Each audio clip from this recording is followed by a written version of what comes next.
आप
सबका स्वागत है।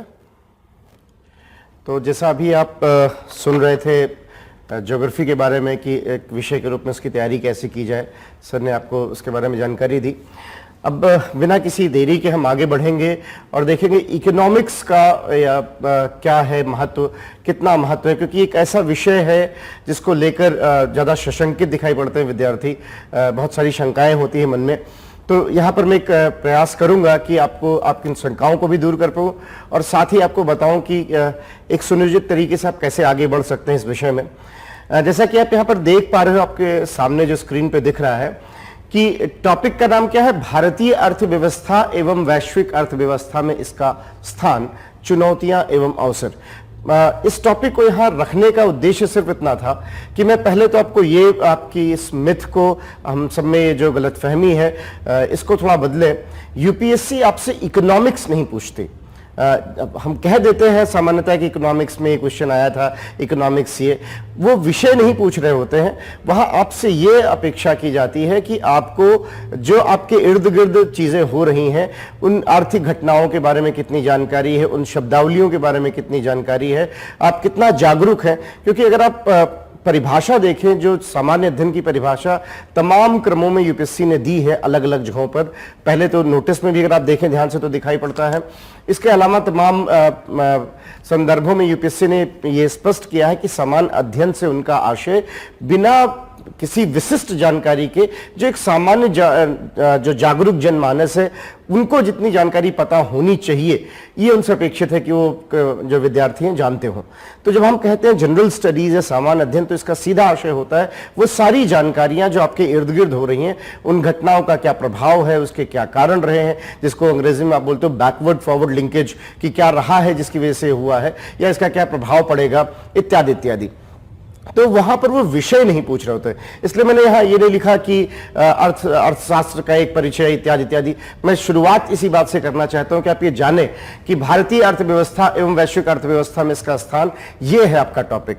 तो ऐसा कभी नहीं होता कि यूपीएससी आपसे पूछेगी कि एडम स्मिथ की ये सिद्धांत को बताइए, या ऐसा कभी नहीं पूछेंगे कि फ्रेडमैन का सिद्धांत बताइए, या जो है किसी एक अर्थशास्त्री का सिद्धांत पूछ रहे हैं। हाँ, वो आपसे उम्मीद करते हैं कि जो शब्दावली है, उसका जो अनुप्रयोग है, उसको आप कितना जानते हैं। जाहिर सी बात है, ऐसे में महत्वपूर्ण हो जाता है कि आप कुछ मूलभूत सिद्धांतों, शब्दावली इत्यादि को जानते हो, तभी आप उसके अनुप्रयोग को समझ पाते हैं। इसीलिए हम यहाँ पर आज थोड़ा सा देखेंगे कि इस विषय में क्या है, इसका भारांश कितना है, क्यों ये विषय आपके लिए किस तरह से लाभकारी हो सकता है, इससे क्या वो जो चिंता है वो व्यर्थ है, या वो इसलिए क्योंकि जानकारी का अभाव था। तो अगर हम बढ़े आगे, तो पहले तो यह स्पष्ट हो जाए कि पेपर का दो हिस्सा साफ साफ दिखता है, एक जिसमें वो भारतीय अर्थव्यवस्था के बारे में पूछ रहे होते हैं और एक जिसमें वो वैश्विक अर्थव्यवस्था के बारे में पूछ रहे होते हैं। जैसे मैं आपको छोटा सा उदाहरण दूं तो शायद बात स्पष्ट हो। इस बार के ही प्रीलिम्स में 2020 के प्रीलिम्स में उन्होंने क्वेश्चन पूछा कि मौद्रिक नीति उदारवादी हो तो क्या करना चाहिए। पूरे कोविड के समय में हर वो संभव प्रयास किया गया था जिससे मुद्रा आपूर्ति सिस्टम में बनी रहे, क्योंकि हम सब जानते थे कि लॉकडाउन है। आरबीआई ने तो बाकायदा जो मौद्रिक नीति समिति जो बैठक करती है, उस बैठक को अप्रैल के बजाय मार्च में ही किया, लॉकडाउन के तुरंत बाद। उद्देश्य स्पष्ट था कि जितने भी विकल्प हो सकते हैं, औपचारिक अनौपचारिक विकल्प, उन सभी विकल्पों से हम मुद्रा आपूर्ति को सिस्टम में और बढ़ाएं। मतलब उदारवादी सोच रखी थी इसको, मौद्रिक नीति की उदारवादी। तो उसमें प्रश्न आया था कि मौद्रिक नीति की उदारवादी सोच में क्या नहीं करना चाहिए। अंतरराष्ट्रीय पटल पर एक बड़ा घटनाक्रम हुआ था जहां पर जो वेस्ट टेक्सास इंटरमीडिएट जो कच्चा तेल है उसको लेकर जो है चर्चा हुई थी, और भारत और अमेरिका एक बहुत एडवांस स्टेज पर है कुछ रिजर्वायर बनाने के संदर्भ में।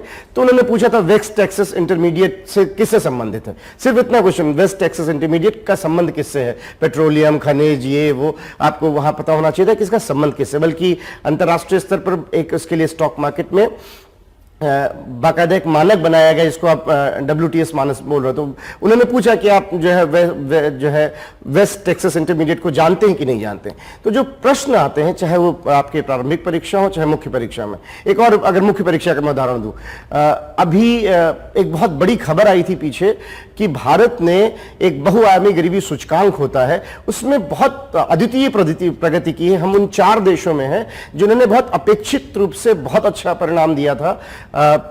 ऐसे में मेंस में क्वेश्चन देखिए क्या आता है, गरीबी सिर्फ आर्थिक नहीं होती, उसके और आयाम होते हैं। इस बात को संज्ञानित करते हुए अब भी हाल ही में जारी की गई बहुआयामी गरीबी सूचकांक के बारे में बताएं। तो ये आपका मेंस का प्रश्न है। या जो है अभी हमने खाद्य प्रसंस्करण में बहुत कुछ किया है, मेंस में क्वेश्चन आता है खाद्य प्रसंस्करण के संदर्भ में क्या चुनौतियां, अवसर इत्यादि। तो आप ये देखें कि जो प्रश्न आते हैं प्रश्नों का स्वभाव कैसा होता है। जो भी आपके अर्थ जगत की खबरें आसपास में चल रही हैं उनके बारे में, उनके कारण क्या है, उनका प्रभाव क्या है, भारत यहां पर अपनी आर्थिक समृद्धि को कैसे और बढ़ा सकता है, वैश्विक समृद्धि में हमारा क्या स्थान है, इन सबसे प्रश्न अपेक्षित होता है। ऐसा कभी नहीं होता कि वो आपसे इन सिद्धांतों को पूछ रहे हैं कि जो आप अर्थशास्त्र में बहुत सारे सिद्धांत है, सप्लाई डिमांड का सिद्धांत है ना, इसके अलावा जो है कीन्स के बहुत सारे सिद्धांत हैं, या जो है लैटर कीनीशियन नियो क्लासिकल्स बहुत सारे सिद्धांत हैं। तो ये पहले तो ये बहुत क्लियर होना जरूरी था। शायद यही कारण है कि कई बार विद्यार्थियों को विषय थोड़ा अरुचिकर लग जाता है, क्योंकि अगर आप बहुत उन सिद्धांतों को पढ़ेंगे और अगर आपने पहले स्टैटिस्टिक्स बहुत नहीं पढ़ी है, इकोनोमेट्री पहले बहुत नहीं पढ़ा है, तो आपको वो सिद्धांत अरुचिकर लगेंगे। तो वो समझना बहुत जरूरी है कि आपसे वो सिद्धांत नहीं पूछे जाते, आपसे व्यवहारिक समझ पूछी जाती। पर उस व्यवहारिक समझ को लाने के लिए बहुत जरूरी है कि आप पीछे जो है कुछ शब्द जानते हो, उनका अनुप्रयोग जानते हो, कुछ मूलभूत बातें जानते हो, तब आप उस खबर से अपने आप को कनेक्ट कर पाते हो। तो यहां पर मैं इसी बात की कोशिश करूंगा।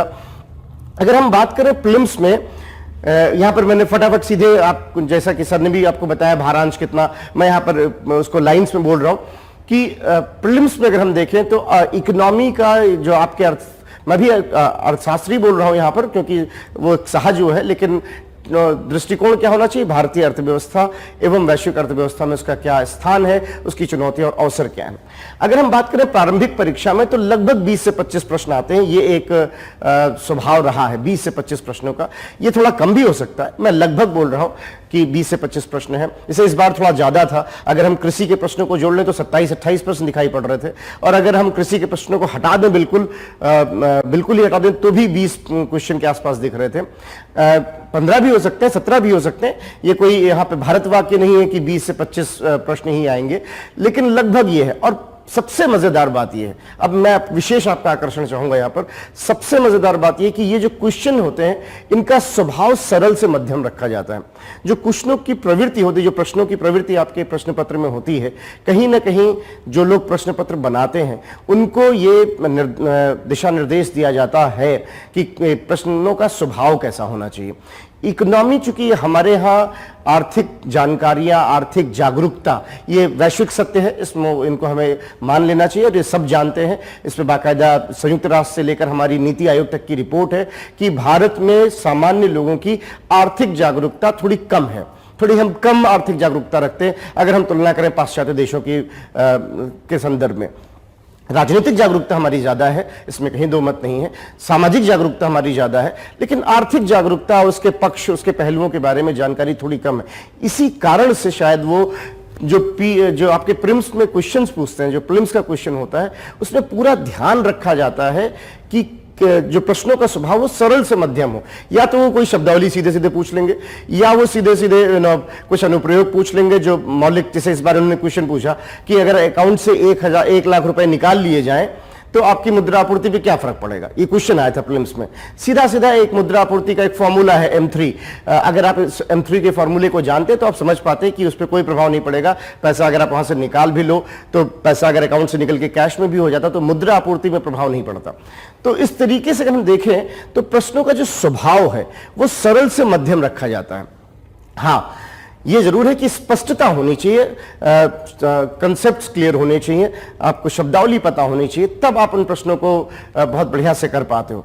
तो यहां पर ये एक एडवांटेज, इसीलिए मैंने देखा है इस बात को। आप भी विमर्श में रहते हैं, जो सीनियर कैंडिडेट्स हैं, जो सेलेक्टेड रहे हैं, उनसे अगर आप बात करें तो सब आपको कहते मिलेंगे कि इकोनॉमी एक ऐसा टॉपिक है, ये जो इकोनॉमिक्स के क्वेश्चन होते हैं, ये ऐसे क्वेश्चन है कि ये अगर आपके ठीक हो जाते हैं, 20 में से अगर मान लीजिए आप 14-15 क्वेश्चन ठीक कर ले गए, अगर आप 13, 14, 15 क्वेश्चन ठीक कर ले जा रहे हैं और बाकी आपने छोड़ दिया या ईश्वर ना करे वहां गलत हुआ, तो आप देखोगे कि 13, 14, 15 क्वेश्चन के बाद जब 60 क्वेश्चन के आसपास आप अच्छा स्कोर मानते हो सामान्यतः, बाकी वो उस वर्ष पे निर्भर करेगा कि उस साल पेपर कैसा आया था, परंतु अगर आप सामान्यतः देखो तो 60 क्वेश्चन अगर आपके नेक्स्ट सही हो जाए, सही गलत घटाने के बाद, तो आप मान के चलिए कि आप प्रारंभिक परीक्षा निकाल रहे होते हो। ऐसे में अगर 1/4 क्वेश्चन आपका यहां सही हो जाए, जो संभव है, कुछ छोटी चीजों को दिमाग में रखते हुए, कुछ छोटे प्रयासों को, आज मैं अगले आधे घंटे में कोशिश यही करूंगा कि मैं आप उन प्रयासों की तरफ आपका ध्यान आकर्षित कर पाऊं। तो कुछ छोटी छोटी चीजें अगर आप करेंगे, बहुत छोटे छोटे करेक्शंस हैं, अगर आप वो अपनी पढ़ने की शैली में कर लेंगे, अगर कुछ संदर्भों को बदल लेंगे, तो आप देखेंगे कि आप जो है इससे सीधे सीधे लाभान्वित हो रहे हैं। तो अगर इसमें 20-25 में से अगर आप 14, 15, 16 क्वेश्चन, टारगेट आपका होना चाहिए कि 20 क्वेश्चन में से हम कम से कम 15-16 क्वेश्चन कर पाएं, तो आप देखेंगे कि आपने एक लंबी दूरी तय कर ली है। तो और ये संभव इसलिए क्योंकि मैंने आपको बताया कि सरल से मध्यम प्रवृत्ति के क्वेश्चन होते हैं। अगर आप ठीक तरीके से समझ रहे हो, वहां पर जहां पर प्रिसीजन जिसको कहते हैं, इस बार के इकोनॉमिक सर्वे में एक लाइन था कि प्रिसीजन कई बार बहुत ज्यादा हार्डवर्क को भी मात देता है। अगर आप टू द पॉइंट है, अगर आपको ठीक पता है कि जिसको कहते हैं कि हिंदी में कि मछली की आंख दिखाई पड़ रही कि नहीं, तो शायद ज्यादा आसान होता है। तो अगर आप देखें तो प्रारंभिक परीक्षा में क्वेश्चन होते हैं 20 से 25 क्वेश्चन। इसमें से भी एक खास बात है जो आपको पता होनी चाहिए यहां पर, वो ये कि इसमें लगभग आधे क्वेश्चन शब्दावली से संबंधित होते हैं, जो भी आर्थिक शब्दावली है। इसीलिए बहुत जरूरी है, मैं आप हमेशा कहता हूं विद्यार्थियों से कि आप एक अलग से इकोनॉमिक की जहां भी नोट्स बनाते हो, जो भी आपने उसके लिए रजिस्टर बनाया हो, उसमें एक पूरा एक पेज रखिए, आखिर का पेज कर लीजिए कहीं भी, उसमें लिखिए आर्थिक शब्दावली। जो भी नया शब्द आपको पेपर में मिलता है, चर्चा में मिलता है, किताब में मिलता है, शब्दावलियां वहां लिखते चलिए। अब वो जो आपका इंडेक्स बनेगा, जो भी बने 7-8-10 पेजेस का पूरे साल में, आप देखेंगे कि आपको सीधे सीधे प्रश्न मिल रहे हैं। जो भी नई शब्द, जो भी ऐसा शब्द आपको अर्थ जगत वाले पेज पे दिखाई पड़े न्यूज़पेपर के, जो नया शब्द दिखता, जैसे अभी आपने देखा होगा 2 दिन पहले एक शब्द जो हमारी फिनांस मिनिस्टर ने बोला कि हम एक नेशनल मोनेटाइजेशन पाइपलाइन की बात कही गई, कि नेशनल मोनेटाइजेशन पाइपलाइन की हम बात कर रहे हैं। तो मौद्रीकरण और संरचना रूपरेखा की बात कही जा रही है, राष्ट्रीय मौद्रीकरण, जिसमें करीब 2.5 लाख करोड़ को मार्केट में हम जनरेट करने की कोशिश कर रहे हैं। उसमें 8 घटक हैं। अब आपको चाहिए ये कि आपने देखा, भले ही आप उसको भी बहुत नहीं पढ़ पाए या नहीं इस समय उसको उतना समय दे पाए पर्याप्त, फिर भी आप उसको यहाँ पे एक अपनी शब्दावली में लिख लीजिए कि ये नया शब्द था, इसका ये मतलब था, और उसी समय डेट लिख लीजिए कि किस डेट के न्यूज़पेपर में आपने पढ़ा था। डेट लिखने का फायदा यह होता है कि आप जब दोबारा इसको दोहराएंगे और अगर कहीं कुछ कंफ्यूजन हुआ तो आप फटाफट उसको सर्च करके देख लेंगे कि उस दिन वो न्यूज़ थी क्या। तो एक तो आधा क्वेश्चन लगभग मान के चलिए 8-10 क्वेश्चन शब्दावली पे, जैसे इस बार ये वेस्ट टेक्सास से क्या मतलब है, गोल्ड ट्रेंच से क्या मतलब है, आईएमएफ में गोल्ड ट्रेंच होता है। तो अगर आप देखें तो इस तरह के शब्द पूछे उन्होंने, 7-8 क्वेश्चन तो शब्दों के होते हैं, शब्दावली के होते हैं, और उस हिसाब से आपकी तैयारी होनी चाहिए कि शब्दावली पता चला। अगर आप सोचिए 10-12 पेज का एक शब्दावली बना लेते हैं साल भर में आपने विभिन्न स्रोतों को इस्तेमाल करके, और उसको दोहरा लेते हैं 3-4 बार, और उससे आपको 8-10 पेज और 7-8 क्वेश्चन, ये आपने कितने क्रमबद्ध तरीके से तैयारी की है। मेरा या यूं है, यहां पर जो हम सभी लोग कोशिश कर रहे हैं, इस ओपन सेशन का उद्देश्य इतना है कि हम आपको क्रमबद्ध तरीके से कैसे करना है इसके बारे में भी थोड़ा जानकारी दे पाए।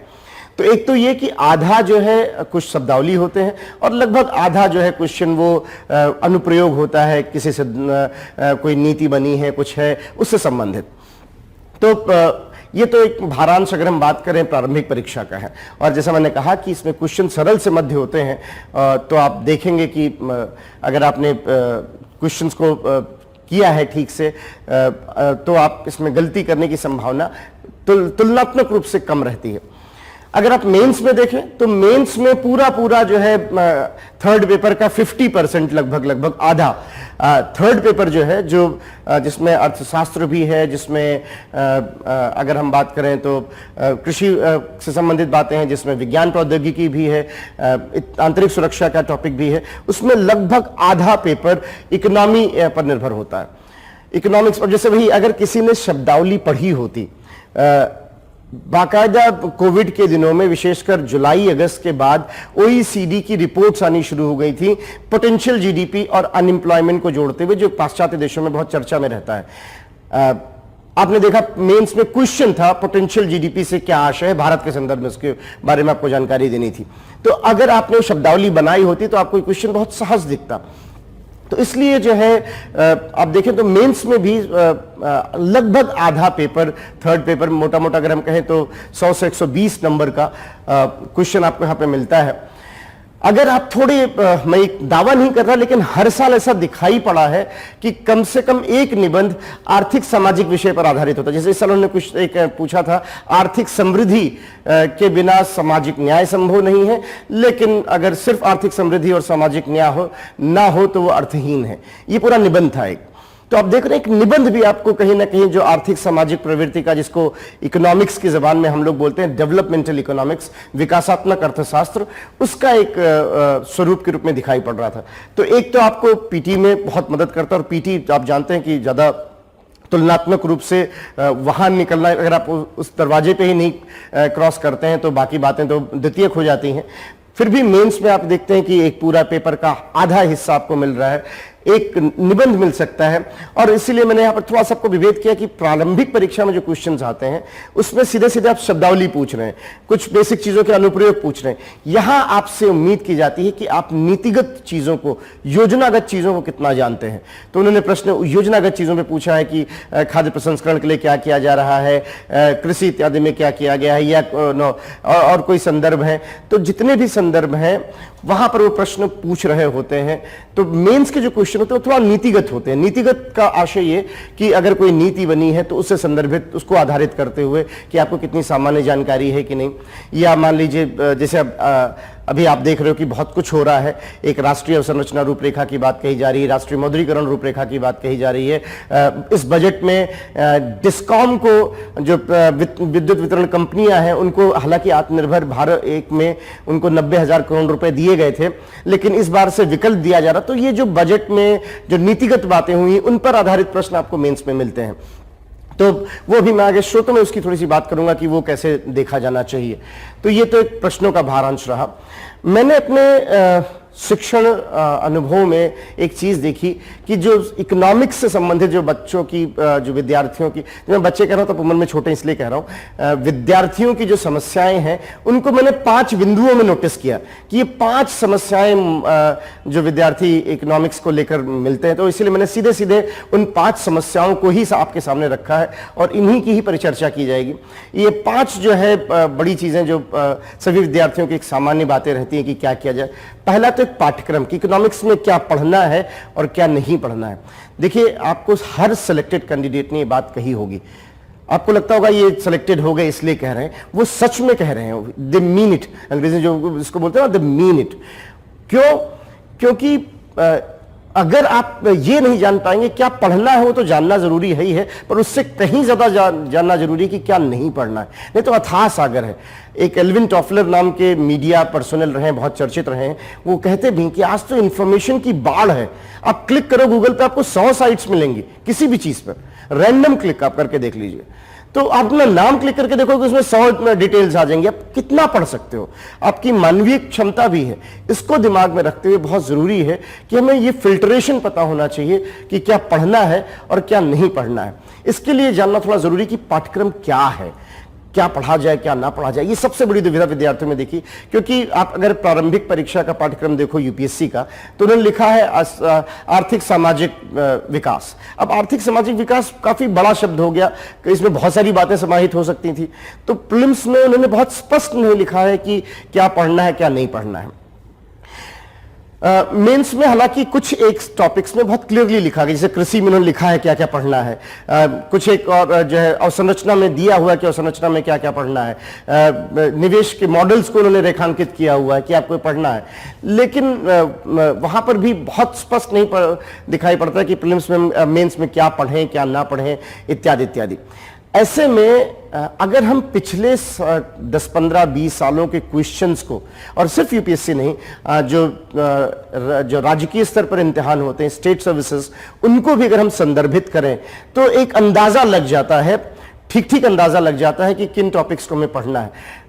आप 90-95% से अधिक समझ पाते हो कि ये टॉपिक्स हमें पढ़ने हैं, इन पे हमें ध्यान देना होगा और वहां से हमें लाभ मिलेगा। तो जब मैं पाठ्यक्रम बोल रहा हूं तो पाठ्यक्रम को हम लोगों ने आधारित किया किस बात पर कि पिछले साल क्या क्या क्वेश्चंस आए हैं, उस साल करंट अफेयर्स की कैसी प्रवृत्ति थी, और उस पर आधारित किए क्वेश्चन। जैसे मैंने अभी आपको एग्जांपल दिया इस साल के क्वेश्चंस को दिमाग में रखते हुए कि देखिए ये घटना हुई थी और ये क्वेश्चन पूछा गया था, तो उससे फिर एक अनुभव आ जाए कि अच्छा ये बातें हैं जो पाठ्यक्रम में होनी चाहिए। तो वो आपको यहाँ सीधे सीधे मैं एक पाठ्यक्रम के बारे में पहले बता दूंगा कि पाठ्यक्रम में ये चीजें आप जरूर पढ़ें, इन चीजों का ध्यान दें और इन चीजों को से बचें, अतिरेक से बचें। दूसरा ये कि जब ऐसी बात है कि पाठ्यक्रम रेखांकित हुआ थोड़ा, तो एक सामान्य है कि सिर्फ क्या पढ़ें, कौन सी किताब पढ़ें। बाजार में जाइए तो 20 किताबें हैं, हर किताब जो है एक ग्रंथ है। क्या ये व्यवहारिक रूप से संभव है कोई आदमी इतनी मोटी मोटी 10-12-15 किताबें पढ़ पाए और उससे जो है अपने काम का ज्ञान भी अर्जित कर पाए? थोड़ी अव्यवहारिक लगती है। और मैंने आपको पहले बताया यहां पर वो एकेडमिशियंस नहीं चाह रहे, हमें ब्यूरोक्रेट्स चाहिए। दोनों में थोड़ा फर्क है, ब्यूरोक्रेट्स एप्लीकेशन की तरफ होते हैं, एकेडमिशियंस का काम होता है कि शोध इत्यादि पे पहुंच जाएं। तो ये थोड़ा समझना बहुत जरूरी है कि ओरिएंटेशन एकेडमिशियंस का नहीं है। अगर एकेडमिशियंस ये होता तो पीएचडी को मिनिमम क्वालिफिकेशन बनाते, वो तो कहते हैं सिंपल ग्रेजुएट हो पाओ। और आप अगर आंकड़े देखो कि सामान्यतः 25 वर्ष से कम वाले जो विद्यार्थी हैं उनका औसत हमेशा आपको रिजल्ट में ज्यादा मिलेगा। तो ये तो बिल्कुल अव्यवहारिक है सोचना, ये अविवेकी है सोचना कि इन्होंने ज्यादा पढ़ा होगा बाकियों की तुलना में। कुछ तो है जो मिसमैच है। मिसमैच क्या है? उपयुक्त सोर्स, कि आपको सोर्स, और आपने भी पढ़ा, ये बात कई बार सुनी होगी, मैं बार उसको नहीं बोलना चाहूंगा, वो क्लीश सा साउंड करेगा, पर ये बिल्कुल सत्य बात है कि अगर आपने कोई भी चीज, कोई भी दस्तावेज 1 या 2 बार पढ़ा है तो आपके किसी काम का नहीं। एज गुड कि आपने इसको पढ़ा ही नहीं, जब तक कि इसको 3-4-5 बार रिवीजन न किया जाए, उसके घटकों को न समझा जाए। कहा जाता है 3 बार पढ़ने के बाद आप उसको रिटेन कर पाते हो और 4वीं-5वीं के बाद आप उस तैयार होते हो उसका अनुप्रयोग करने के लिए किसी भी प्रकार से।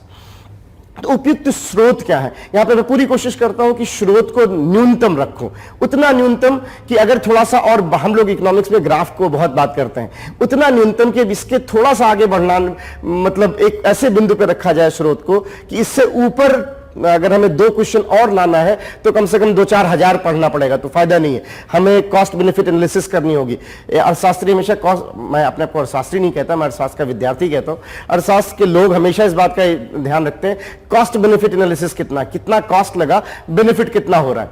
तो अगर आप 500 पेजेस पढ़ के अपने 20 में से 15 क्वेश्चन सही करते हो और एक और क्वेश्चन सही हो जाए, इसके लिए आपको 400-500-1000 पेज और पढ़ने पड़े, तो अच्छी डील नहीं है। इसके बजाय उस विषय को पढ़ लीजिए जहां पर और ऐसे ही कोई संभावना हो कि आपके 2-4 क्वेश्चन बढ़ सकते हैं। तो हम स्रोतों को न्यूनतम रखेंगे यहां पर।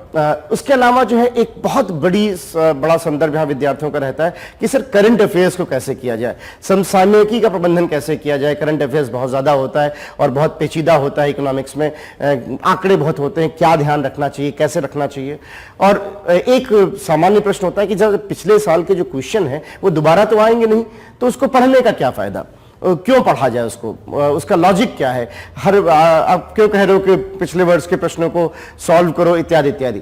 और एक छोटी सी बात जो व्यक्तिगत रूप व्यवहारिक रूप से मैंने अच्छे विद्यार्थियों में देखी, जो बहुत सीरियस थे और उन्होंने दिए गए समय में इम्तिहान को बिना किसी अतिरिक्त देरी के निकाला भी है, उनमें एक मैंने समस्या देखी थी। वो बड़े ईमानदारी से आके बात करते थे कि सर ये नोट्स कैसे ऑर्गेनाइज करें, इस पर भी थोड़ी, तो हम थोड़ी सी बात इन सब चीजों पर करेंगे। पहले हम बात करते हैं पाठ्यक्रम पे, जो सबसे महत्वपूर्ण बात है।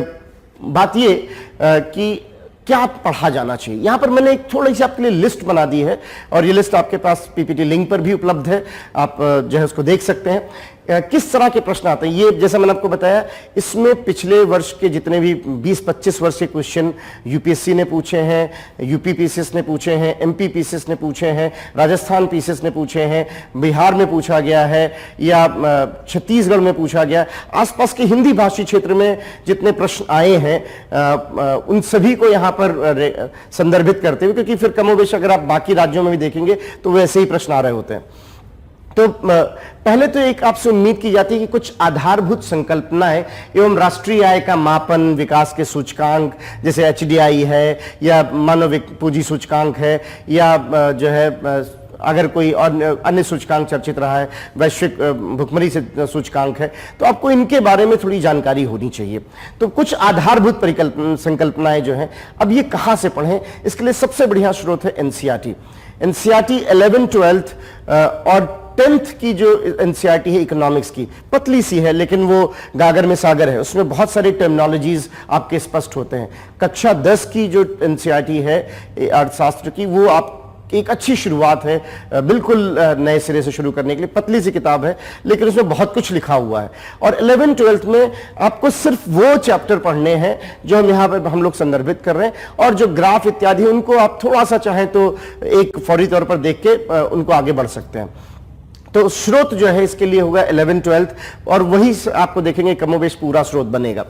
तो पहले तो अगर हम देखें तो कुछ आधारभूत संकल्पनाएं, जैसे कि मुद्रापूर्ति क्या होती है, रेपो दर क्या होता है, रिवर्स रेपो दर क्या होता है, ये क्या बैंकिंग प्रणाली में ये क्या है, मौद्रिक नीति समिति क्या होती है, या जैसे आपने शब्दावली सुनी कि जीवीए क्या है, जीडीपी क्या है, जीडीपी फैक्टर कॉस्ट क्या है, मार्केट प्राइस क्या है, या आप सुनते हो ये कर क्या है, कराधान क्या होता है, राजकोषीय नीति से क्या आशय है। तो ये जो शब्दावलियां हैं ये बड़े अच्छे से एनसीईआरटी में दी हुई है, कुछ शब्दों में बहुत सरलीकृत तरीके से। तो आधारभूत संकल्पनाओं के लिए सबसे अच्छा स्रोत वो है जिसमें आप हर एक चैप्टर की कुछ जो बेसिक बातें हैं वो आपको पता होनी चाहिए कि भाई बजट बनता है तो क्या, ये राजस्व क्या होता है, पूंजी क्या होती है, पूंजीगत क्या है, वित्त क्या है। मुझे ऐसे भी विद्यार्थी मिले, मैं पूरी विनम्रता के साथ ही कह रहा हूं और क्षमा करिए अगर मैं अपनी सीमाएं लांघ रहा हूं, पर मुझे ऐसे विद्यार्थी मिले बड़े बड़े अर्थशास्त्र के सिद्धांत बता रहे थे, पर मैंने उनसे पूछा वित्त क्या होता है, भाई वित्त की परिभाषा बता दो, बाकी तो छोड़ो, बाकी सब हम देख लेंगे, पहले आप वित्त की परिभाषा बता दो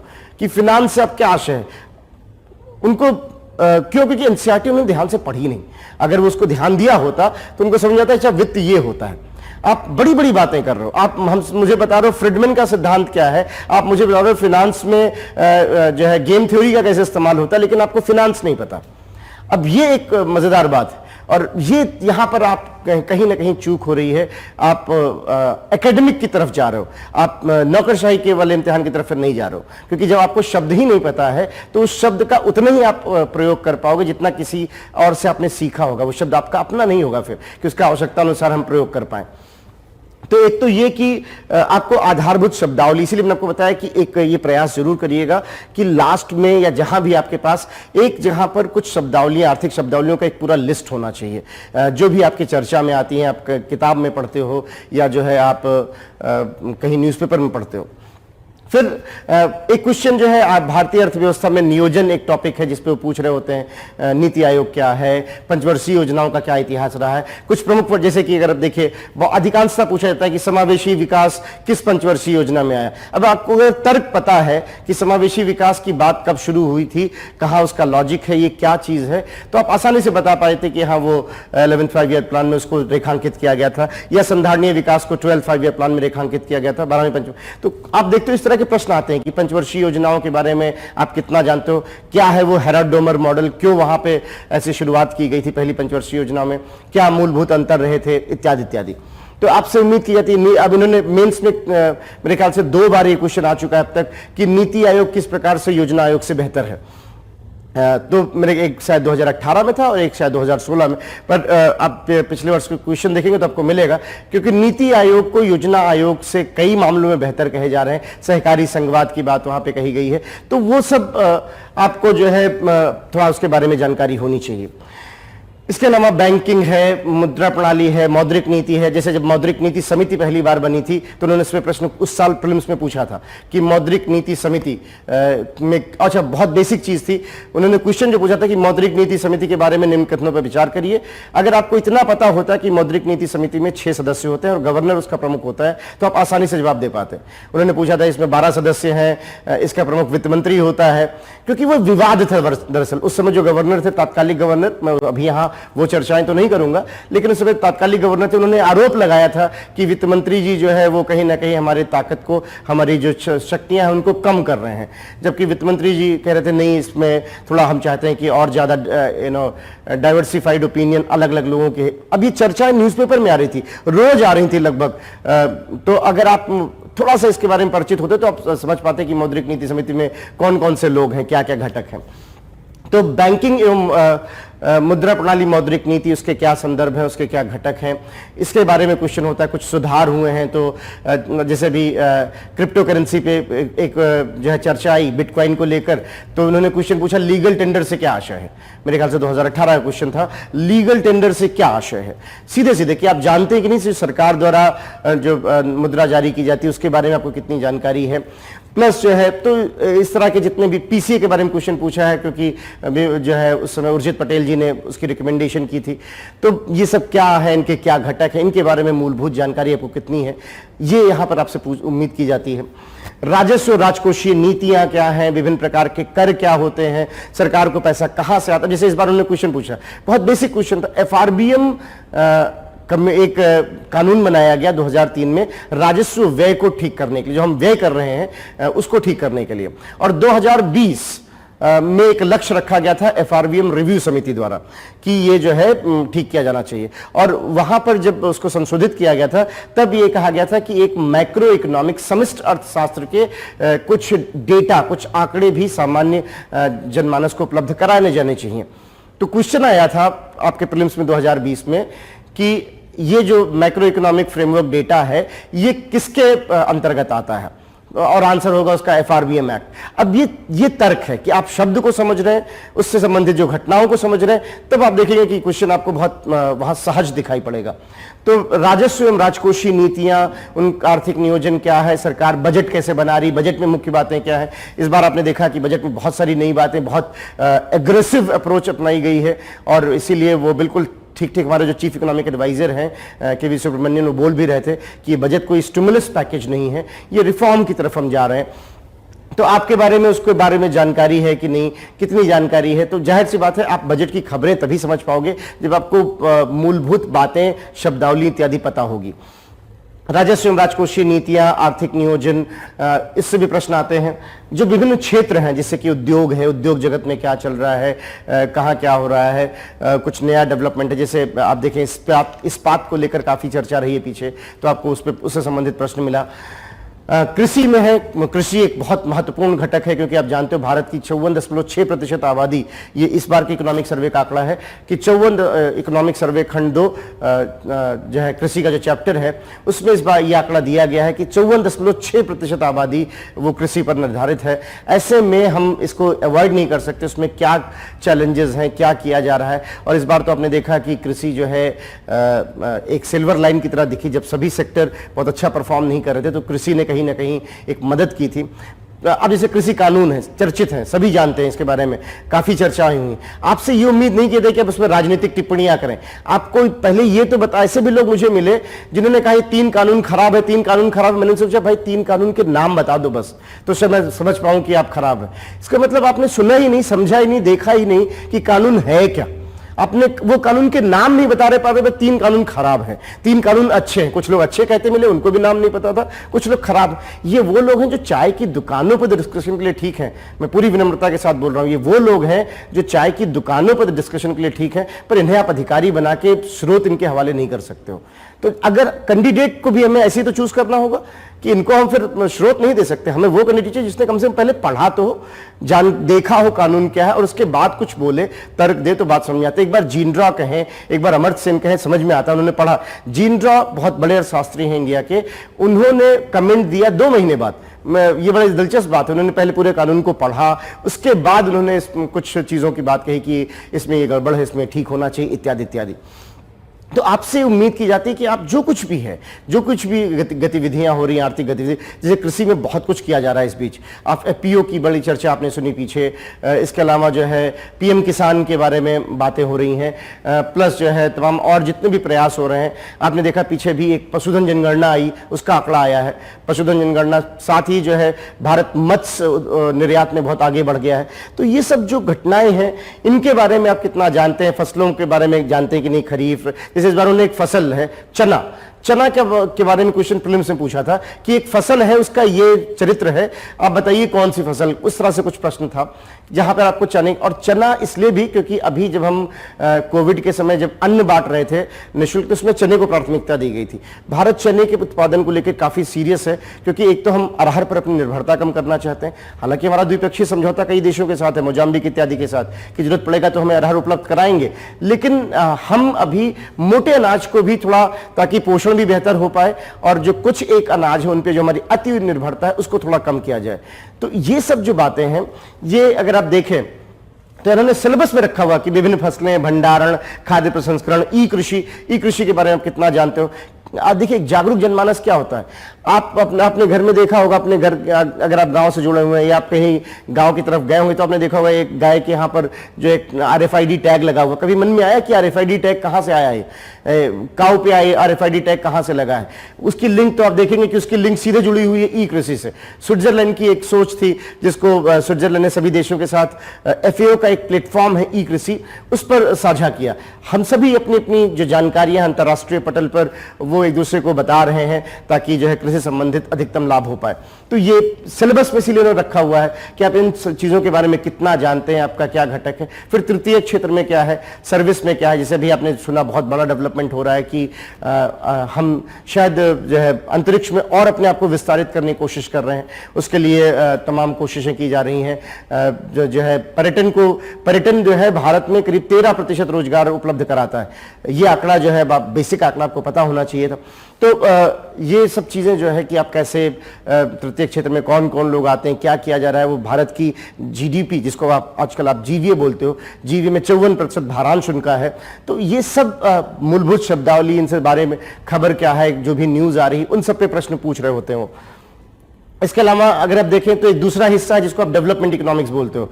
यहाँ पर आपसे जानकारी जानी जाती है कि आप सतत आर्थिक विकास के बारे में, वो 17 लक्ष्य क्या है, कब कौन बनाया है, कब हासिल होंगे, नीतिगत संदर्भ क्या है, उनके बारे में आपको कितनी जानकारी है। इसके अलावा जो है भारत की क्या स्थिति है, रोजगार और कल्याण के लिए क्या क्या योजनाएं की जा रही हैं, तमाम जो कल्याणकारी योजनाएं चलाई जा रही हैं, सोशल सिक्योरिटी या सामाजिक सुरक्षा के लिए क्या किया जा रहा है, गरीबी निवारण में क्या है, सार्वजनिक वितरण प्रणाली में क्या क्या चीजें की जा रही हैं, खाद्य सुरक्षा का क्या मुद्दा है, मुद्रास्फीति पर क्या घटक है, क्या डायमेंशन है, कौन निर्धारित करता है, क्या उसके वेरिएबल से कैसे उपभोक्ता मूल्य सूचकांक निकाला जाता है, कैसे खाद्य मूल्य सूचकांक निकाला जाता है, कैसे जो है हम थोक मूल्य सूचकांक निकालते हैं, इत्यादि इत्यादि। इनके बारे में आपको जानकारी है कि नहीं। इसके अलावा वित्तीय बाजार, स्टॉक मार्केट में, अब वित्तीय बाजार में आपसे ये नहीं पूछ रहे थे कि आप निवेशक बनिए, ये आपसे वो जो है P रेशियो के एप्लीकेशंस पूछ रहे हैं। आपसे ये उम्मीद नहीं की जाती कि आप वो, हाँ, पर आपसे ये उम्मीद होती कि आप ये जाने आईपीओ क्या होता है, एफपीओ क्या होता है, जो है फॉरवर्ड ऑप्शंस क्या होते हैं, फ्यूचर ऑप्शंस क्या होते हैं, जो है, या हम बात करें डेरिवेटिव्स क्या होते हैं, या हम कहें कि जो है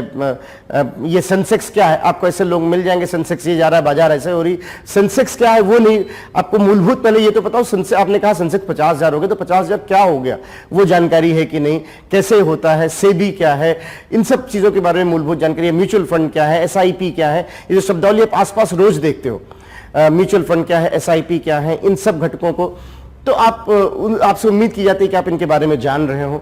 अवसंरचनात्मक विकास में ऊर्जा में क्या चल रहा है, आप देखिए ऊर्जा को लेकर लगातार मेंस में प्रश्न आ रहे हैं। इस बार जो हमने राष्ट्रीय अवसंरचना पाइपलाइन बनाई है, जिसमें करीब $1.5 ट्रिलियन, हिंदी में कहें तो करीब बड़ा लाखों करोड़ का अमाउंट जो है हम इकट्ठा करने की कोशिश कर रहे हैं, उसका 1/4 हिस्सा जो है वो ऊर्जा में जाएगा, क्योंकि ऊर्जा एक बहुत बड़ी आवश्यकता है, करीब 24% है। रेलवे का क्या है, रेलवे में आप देख रहे हैं कि हम नवाचार कर रहे हैं। इस बार एक नया स्लोगन भी दिया गया है, न्यू इंडिया न्यू रेलवे, कि अगर निजीकरण कर रहे हैं तो उसे क्या गुण दोष है, होना चाहिए नहीं होना चाहिए, या और अवसंरचनात्मक विकास के लिए क्या किया जा रहा है, विमानन में क्या किया जा रहा है, अंतर्राष्ट्रीय विमानन में। अब जैसे इस बार एक बहुत चर्चित शब्द है, मुझे बिल्कुल ताज्जुब नहीं होगा अगर आपको इस बार के प्रीलिम्स में इस तरह का शब्द मिल जाए। एक हमने ट्रांसपोर्ट बबल्स बनाए थे, जो वंदे भारत मिशन था, जिसमें हम जो हमारे भाई परिजन जो फंसे हुए थे अन्य देशों में, उनको लाने के लिए वहां से कोविड के लॉकडाउन के समय में एक मिशन चलाया गया। उसमें एक शब्द आया ट्रांसपोर्ट बबल, काफी चर्चित रहा न्यूज में, हर न्यूज़पेपर में लिखा गया है, चाहे आप दैनिक जागरण पढ़ते हो, चाहे आप अमर उजाला पढ़ते हो, सब न्यूज़पेपर में वो टर्म आपको दिखा होगा। ट्रांसपोर्ट बबल क्या होता है, जिसमें दोनों देशों के बीच में एक द्विपक्षीय समझौता किया गया कि हम आपके यहाँ जो, हमारे यहाँ जो फंसे हुए लोग हैं आप तक पहुंचाएंगे, आपके यहाँ जो फंसे हुए लोग हैं हम तक पहुंचाएंगे, और इनको प्रायोरिटी पर एयर क्लियरेंस दिया जाएगा, क्योंकि लॉकडाउन का समय था तो एयर क्लियरेंस की भी जरूरत थी। इसको बोला गया ट्रांसपोर्ट बबल या एयर बबल। सो ट्रांसपोर्ट बबल्स बनाए गए, करीब 24 देशों के साथ हमारा ये द्विपक्षीय समझौता है। जाहिर सी बात है आने वाले देशों में इनसे हम पर्यटन इत्यादि को भी आगे बढ़ा पाएंगे, कहीं ना कहीं पृष्ठभूमि से बनाता दिख रहा है। तो आपको ये शब्द पता होना चाहिए कि नहीं।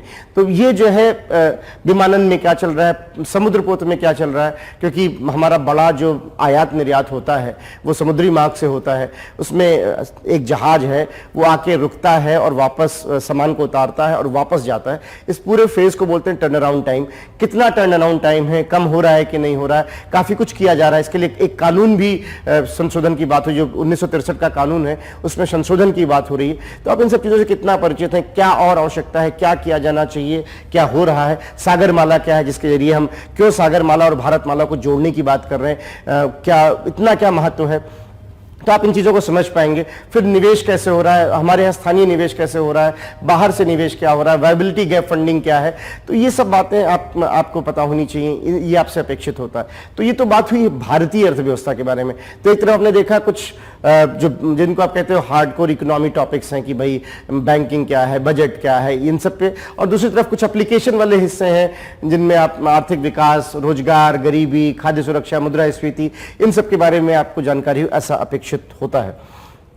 वहीं दूसरी तरफ हम बात करें अगर इंटरनेशनल लेवल पे वैश्विक अर्थव्यवस्था में, तो वैश्विक अर्थव्यवस्था में आपसे उम्मीद की जाती है कि थोड़ा आप अंतर्राष्ट्रीय व्यापार के बारे में जान रहे हैं कि नहीं, कि अंतर्राष्ट्रीय व्यापार की क्या स्थिति है, बैलेंस ऑफ पेमेंट क्या होता है, उसके विभिन्न घटक क्या होते हैं, WTO क्या है। WTO में अगर कोई चर्चा रही है, जैसे जब मुद्दा आया था green box, amber box subsidy का, तो उन्होंने पूछा कि ये सब्सिडी का संबंध किससे है, किन चीज़ों से है। तो एक WTO में प्रोविजन है, एग्रीमेंट ऑन एग्रीकल्चर की बात हुई, एक उन्होंने पूछा नैरोबी के बारे में, शांति समझौता, ये सारे प्रश्न आए हुए हैं।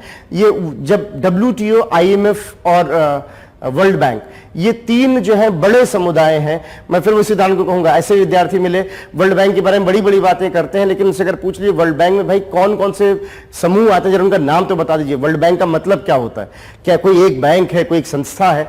तो ये मैं बार बार देखिए, जब मैं ऐसे ये तुलना कर रहा हूं तो यहां मैं तुलना उनसे कर रहा हूं जिनको जो शायद बहुत ज्यादा एकेडमिक हो जाते हैं और वो उतनी ही दूर हो जाते हैं लक्ष्य से। यहाँ लक्ष्य क्या है, बहुत स्पष्ट है कि हमें इम्तिहान निकालना है और इम्तिहान निकालने के लिए बेहद ज़रूरी है उस जो मैंने शुरू में कहा, ये जानना कि कहाँ ध्यान देना है और कहाँ ध्यान नहीं देना। कोई भी शब्दावली जब तक आपको स्पष्ट ना हो, उस पर बनाए गए सिद्धांत बिल्कुल बेमानी है, बिल्कुल उधार है कि आप उसको सिर्फ लिख सकते हो कहीं पर, और यूपीएससी में ऐसा तो होगा नहीं कि उसी चीज़ को पूछ दिया जाएगा कि आप इसको लिखो, तो आपकी अपनी क्षमता नहीं उसमें पता चलती। आप हाँ रट के अच्छा लिख सकते हो, तो वो यहाँ पे होना नहीं है, तो उससे कोई लाभ नहीं होगा। आप उन सिद्धांतों को कितना, अगर आप शब्द को समझ गए हैं, उसका अपने हिसाब से इस्तेमाल कर पाते हैं, अनुप्रयोग कर पाते हैं, तब उससे संबंधित कोई चीज़ होगी तो आप उसको समझ भी पाएंगे, लिख भी पाएंगे। तो अंतर्राष्ट्रीय व्यापार में क्या स्थिति थी, कुछ बड़े डेवलपमेंट अगर हुए हों अंतर्राष्ट्रीय लेवल पे तो आपको पता होना चाहिए। जैसे अभी इंडिया अगर हम देखें तो हमारा बड़ा डील जो है अमेरिका के साथ सॉफ्टवेयर बिजनेस को लेकर है, बहुत बड़ा हमारा क्लाइंट है अमेरिका। इसके अलावा जो है जब आप बात करते हो वैश्विक मुद्दों की, तो आपको पता होना चाहिए कि सिर्फ भारत और चाइना के बीच में सीमा का विवाद ही नहीं है, भारत और चाइना परस्पर एक दूसरे के बहुत बड़े ट्रेडिंग पार्टनर भी हैं। तो अगर किसी से थोड़ा विवाद भी है पर उससे मेरा व्यवसाय भी जुड़ा हुआ है, तो मैं कहूंगा भाई साहब व्यवसाय तो जरूरी है ही है, थोड़ा विवाद भी निपटा लेते हैं, विवाद को भी ठीक करते हैं, व्यवसाय को भी ठीक करते हैं। इसलिए आप देखेंगे सरकार की जो टोन होती है वो चीन की तरफ अलग होती है, पाकिस्तान की तरफ अलग होती है। पाकिस्तान से पर उतना व्यापार नहीं है, बहुत सीधी सी बात है। वैश्विक स्तर पर चीजें इमोशन से नहीं, कल जो है नियमों से चलती हैं, कैलकुलेशन से चलती हैं, वहां पर तर्क से आपको चलना होता है। तो ऐसे में आप चाइना के प्रति आपका दृष्टिकोण अलग होगा निसंदेह, आप जो है और पाकिस्तान के प्रति थोड़ा आप एग्रेसिव हो सकते हो। तो ये समझना जरूरी, वैसे कोई ना कहे कि भारत चाइना से डर रहा है इसलिए ऐसा कर रहा है, ये सीधी सी बात है, क्योंकि दोनों ही पक्ष इस बात को जानते हैं कि हमारा बड़ा व्यापार परस्पर होता है। तो आपको ये सब अंतर्राष्ट्रीय व्यापार में चीजें जानकारी हैं कि नहीं, कुछ बड़े डेवलपमेंट कहीं, जैसे भी पीछे चाइना और अमेरिका के बीच में एक ट्रेड वॉर की स्थिति बन रही थी, उसके बारे में आपकी जानकारी होनी चाहिए थोड़ी बहुत। बैलेंस ऑफ पेमेंट के विभिन्न घटक क्या होते हैं, कैसे जो है उसको निकाला जाता है, उसके क्या आईएमएफ की उसमें क्या भूमिका है, विभिन्न प्रकार का जो कोटा होता है आईएमएफ का वो कैसे निर्धारित होता है। तो पीछे खबर आई थी कि हमने कोशिश की थी जो 16th राउंड था उसमें आईएमएफ के कि हमारा कोटा थोड़ा बढ़ाया जाए, लेकिन वो किन्हीं कारणों से नहीं बढ़ पाया। वो कारण क्या है, क्यों अमेरिका ने उसमें हस्तक्षेप किया था, इत्यादि इत्यादि। तो ये सब थोड़ा आपको जानकारी होना चाहिए। विश्व व्यापार संगठन के बारे में पता होना चाहिए, अंतर्राष्ट्रीय मुद्रा कोष क्या है, या कोई ऐसी बड़ी खबर अंतर्राष्ट्रीय स्तर पर हो रही हो। इसके अलावा अंतर्राष्ट्रीय निवेश, जैसे आप देख रहे हैं लगातार प्रधानमंत्री जी ने भी लाल किले से बोला था कि हम काफी बड़े एफडीआई पे बैठे हुए इस समय। ये अच्छी बात है, भारत में अंतर्राष्ट्रीय निवेश बहुत तेजी, विशेषकर प्रत्यक्ष निवेश जो है बहुत तेजी से बढ़ा है। कुछ सेक्टर्स में तो बहुत तरक्की हुई है। तो इंटरनेशनल ट्रेड बढ़ता है तो उससे क्या है, निवेश के क्या लाभ हैं, क्या नुकसान है, इसके अलावा उसमें क्या चुनौतियां हैं, क्या अवसर हैं, प्रत्यक्ष निवेश में क्या है, पोर्टफोलियो निवेश में क्या है, उसके क्या क्या विकल्प होते हैं, अंतर्राष्ट्रीय ऋण इत्यादि कैसे किया जाता है। और उसके संदर्भ में जो भी थोड़ी बहुत समसामयिकी है कि जैसे मैंने आपको बताया कि वेस्ट टेक्सास इंटरमीडिएट काफ़ी चर्चित था, ये उम्मीद थी, ये लगभग उम्मीद थी। और अगर आप थोड़ा इन सब चीज़ों को तर्क समझ रहे हैं और शब्दों को आप शब्दावली बनाते चल रहे हैं, तो आप देखेंगे कि आपको भी लगभग अंदाजा लगने लगा कि ये 100, 150, 200, 250 शब्द जो आपने शॉर्टलिस्ट किए हैं, इसमें से आपको प्रश्न मिल सकते हैं। तो ये एक पाठ्यक्रम का स्वभाव है कि पाठ्यक्रम कैसे है। अगर हम यहाँ से आगे बढ़े फटाफट और श्रोतों की बात करें, तो यहाँ मैंने, चूंकि आपने पूछा है तो और मैं यहाँ एक ओपन सेशन में हूँ, तो ये स्वभावतः कुछ ना कुछ किताबों का नाम जरूर देना चाहिए। पर मैं प्राथमिकता मैंने दी है एनसीईआरटी को। एनसीईआरटी बहुत जरूरी है। बाकी अगर आप चाहे, बहुत सारी किताबें हैं, संजीव वर्मा जी की किताब है, दत्त सुंदरम की किताब है, उमा कपिला जी की किताब है। उमा कपिला जी की किताब का तो कंपाइलेशन भी अभी नया आ गया, जिसमें इंडियन इकोनॉमी सिंस इंडिपेंडेंस, मतलब आज़ादी के बाद से जितनी गतिविधियां हुई इनको सब, लेकिन इतनी मोटी सी किताब है, वो हम लोग के लिए रेफरेंस के लिए तो ठीक है। अब आप देख लीजिए, दत्त सुंदरम काफ़ी मोटी किताब है, इसके अलावा जो है मिश्रानपुरी की किताबें आती हैं। और एक और समस्या भी है कि ये जो किताबें हैं, इन्होंने जो चीज़ें लिखी हैं वो आजकल अर्थ जगत बहुत तेजी से बदल रहा है। तो जब तक आप इसको पढ़ोगे तब तक जो है या समझोगे तब तक कुछ चीजें बदल चुकी होंगी, तो डेटा मिसमैच भी होता है। और आज हर वेबसाइट इतनी, अब अगर आप सिर्फ आरबीआई की वेबसाइट को ही यदा कदा विजिट कर लें तो आप देखेंगे कि बहुत सारी चीजें आपको वहीं मिल जाती हैं। आरबीआई की वेबसाइट पे अगर मैं आपको यहाँ पर 1 मिनट के लिए अगर मैं ले चलूँ आरबीआई की वेबसाइट पे, सिर्फ बताने के लिए कि इससे बढ़िया स्रोत तो ये है, मैं आपको सीधे आरबीआई के होम पेज पर ले चल रहा हूं। अगर यहां पर सिस्टम काम करेगा तो देखिए, अभी देखिए इसका होम पेज है। हम फटाफट हिंदी वाले पे आ जाते हैं। ये आरबीआई का होम पेज है, सारी बातें आपको एक जहां, मौद्रिक नीति से संबंधित क्या है, मौद्रिक नीति कैसे बनाई जाती है, सारी चीजें यहां पे। अब देखिए मौद्रिक नीति की लिखते, अगर आप इसको क्लिक करेंगे तो यहां पर आपको मिल जाएगा रेपो रेट क्या होता है, रिवर्स रेपो क्या होता है, चल निधि समायोजन क्या होता है।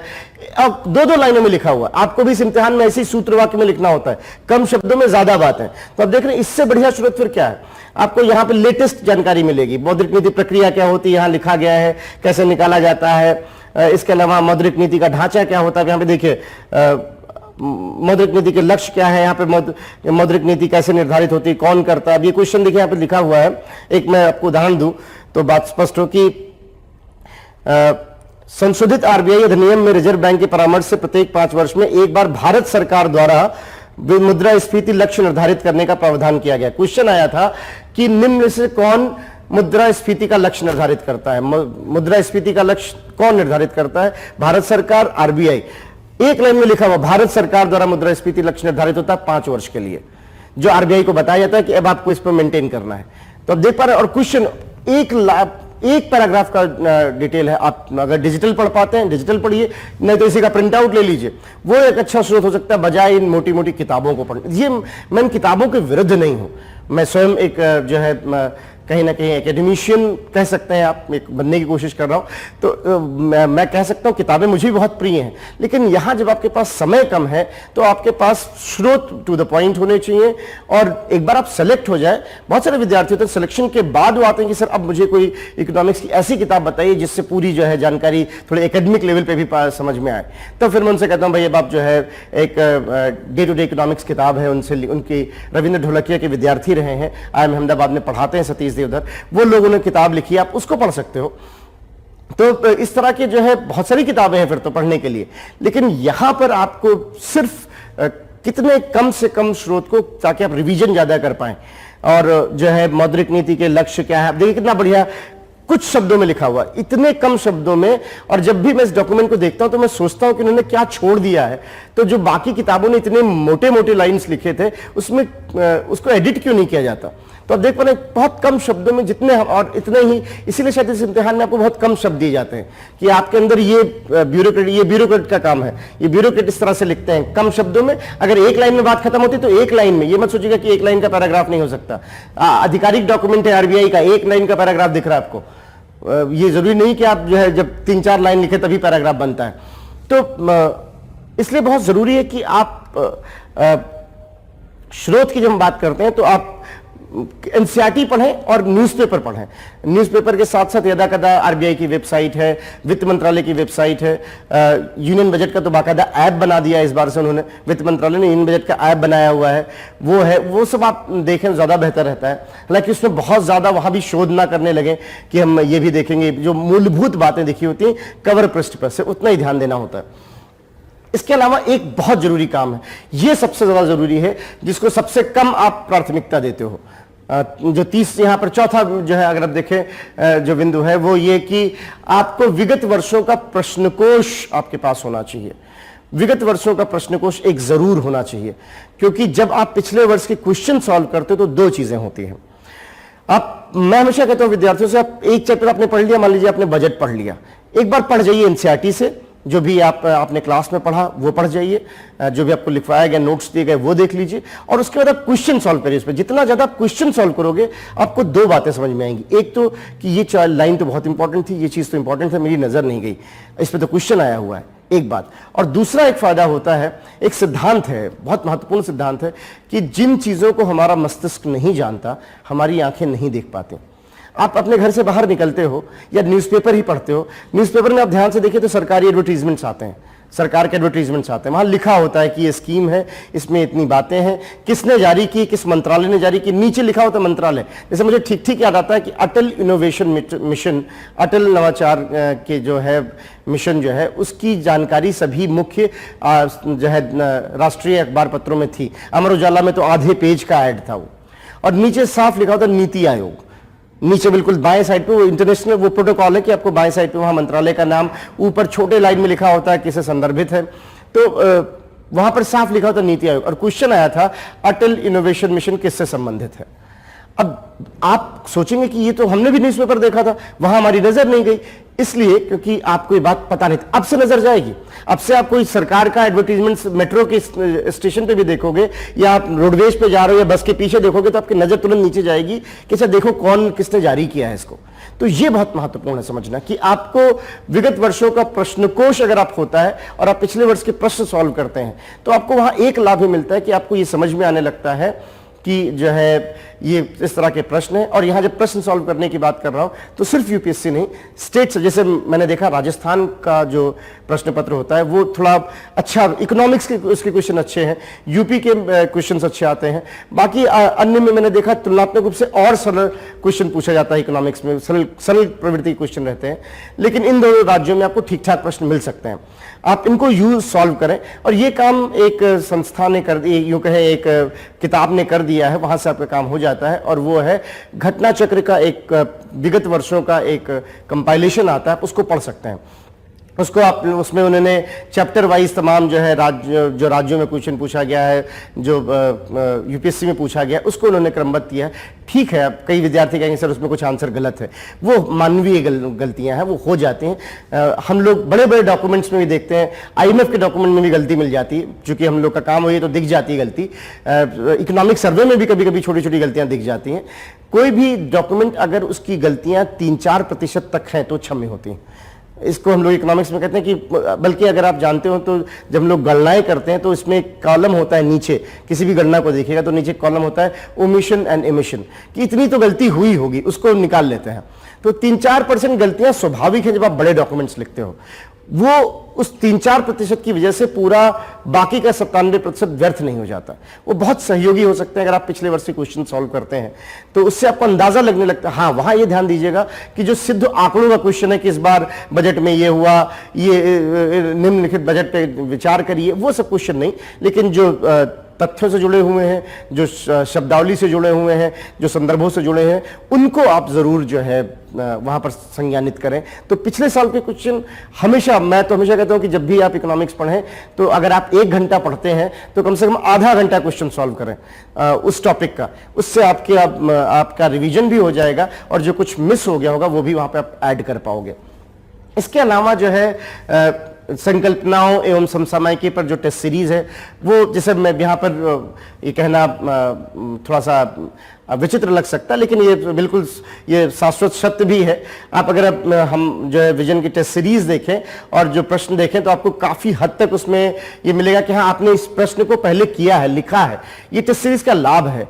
कई सारे ऐसे प्रश्न हैं, यहाँ पर मैं आपका वो समय नहीं लूंगा, लेकिन अगर मुझे समय दिया जाए और बताया तो मैं आपको जो टेस्ट सीरीज हुई थी और जो मेंस में क्वेश्चन आए थे उसमें जो है, चूंकि जिन टेस्ट का डिस्कशन मैंने लिया था मुझे ठीक ठीक याद है कि ये टेस्ट मैंने क्लास में डिस्कस किया था और मेंस में क्वेश्चन आया था। तो ऐसे कई सारे प्रश्न होते हैं, ये टेस्ट सीरीज का लाभ होता है।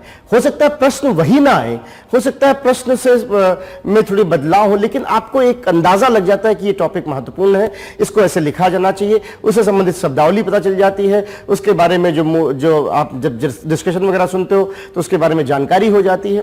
तो ये जो थोड़ा सा जो है, अच्छा हम यहाँ पे कोशिश करते हैं कि जब टेस्ट सीरीज बनाई जाए तो उसमें दोनों बातें ध्यान रखी जाए कि कुछ उसके आधारभूत संकल्पनाओं पर भी प्रश्न हो कि आपको वो बात पता है कि नहीं, कितना पता है, उसके क्या क्या घटक हैं। तो ये स्रोत की बात रही, पर 2 बातें मैं जरूर कहूंगा। एनसीईआरटी को आधार बनाइए और न्यूज़पेपर रोज पढ़िए।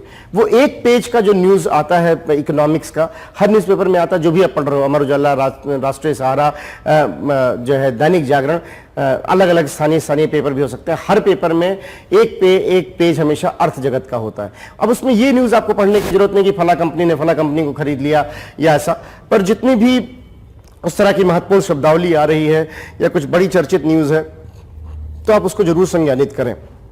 तो ये बात रही कि स्रोत क्या होने चाहिए।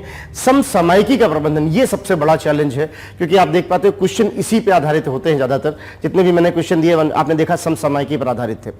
इसके लिए आपको भी सर दिखा रहे थे वो डिस्प्ले कि किस तरह से जो है हमारे पास एक मासिक मैगजीन है, जो मंथली मैगजीन जिसमें हम इनकी बात करते हैं। अच्छा, उसमें कोशिश ये की जाती है कि मैगजीन के साथ ही आपको आधारभूत जो शब्द है, मान लीजिए एक खबर आई है कि अंतर्राष्ट्रीय व्यापार में हमारा जो है बैलेंस ऑफ पेमेंट में करंट अकाउंट डेफिसिट अभी पीछे 1 क्वार्टर में पॉजिटिव था।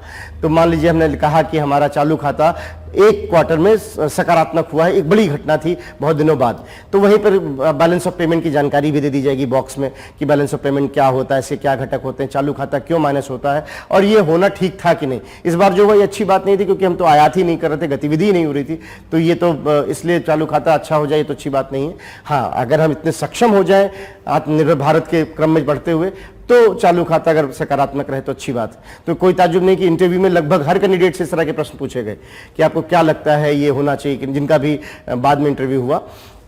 तो अगर हम बात करें कि जो है ये इसके क्या घटक रहे, और इसके अलावा जो है अगर हम बात करें कि जो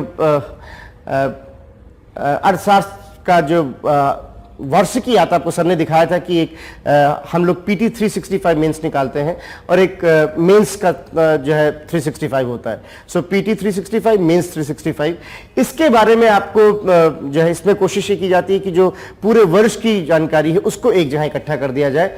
और इसके अलावा जो है एक विशेष प्रयास के अंतर्गत आर्थिक सर्वे, आर्थिक, अभी आपने आर्थिक सर्वे की कक्षाएं शायद सुनी भी हो, अगर नहीं तो वो अवेलेबल है, आप उसको सुन सकते हैं। आर्थिक सर्वे के बारे में बहुत कम शब्दों में जो है पूरे आर्थिक सर्वे का एक सारांश दिया जाता है, बजट का सारांश होता है, जिसमें हम लोग पूरी कोशिश करते हैं कि लगभग हर बात जो इम्तिहान के लिहाज से जरूरी है उसको वहां पर रखा जाए। इसके अलावा जो है अगर आप देखें तो वहां पर भी कोशिश होती है कि कुछ शब्दावली है, कोई नई चीज है तो उसके बारे में भी अतिरिक्त जानकारी दे दी जाए। इसके अलावा हम को सर ने बताया कि हमारा डेली जो है एक पॉडकास्ट भी है जहां आप रोज न्यूज़ सुन सकते। पॉडकास्ट है जो आप रोज यूट्यूब पे सुनते हो, तो पॉडकास्ट है जिसमें आप रोज न्यूज़ सुन सकते हो, डेली पॉडकास्ट भी है। तो आप देखेंगे डेली भी आप सुन सकते हैं उसको। ये थोड़ा कई बार होता है कि आप 365 दिन लगातार अनुशासित होकर डेली नहीं सुन सकते, अगर ये थोड़ा अजीब लगेगा सुनने में। अगर आप सुन पाए बहुत अच्छी बात है, लेकिन अगर आप उसको चाहें तो बाद में भी सुन सकते हैं। प्लस जो है जब आपने एक बार वो न्यूज़ पॉडकास्ट पे सुन ली, फिर करंट अफेयर मंथली में भी रिवाइज हो गया, फिर जो है आप जो है PT 365 में भी देख रहे हो, मेंस 365 में देख रहे हो, यहाँ पर उसको थोड़ा और फिल्टर किया जाता है, थोड़ा और ऑर्गेनाइज किया जाता है। तो ये नहीं कि उसी की पुनरावृत्ति हो रही है, उसको फिल्टर किया जा रहा है, उसको ऑर्गेनाइज किया जा रहा है। तो इससे फिर ये होता है कि आप उस रिविजन को देखिए, हम स्वयं कोशिश कर रहे हैं संस्थान की तरफ से कम से कम 3-4 बार आपका रिवीजन हो जाए। अब इसके बाद आप जो है उस न्यूज़ को इस्तेमाल करने के लिए तैयार हो, तो ये बहुत ज़रूरी कि आप इन चीज़ों को थोड़ा फॉलोअप करें। बजट जो है, आर्थिक सर्वे है, बाकी जो क्लासेस इत्यादि में आपको बताया जाएगा वो तो है ही है, पर ये साथ में जो है एक महत्वपूर्ण बात कि आपको इनके बारे में भी पॉडकास्ट बहुत चर्चित हो रहा है, बहुत ज़्यादा उसकी स्वीकृति आ रही। ये मैगजीन्स तो इनमें कहने की आवश्यकता ही नहीं है।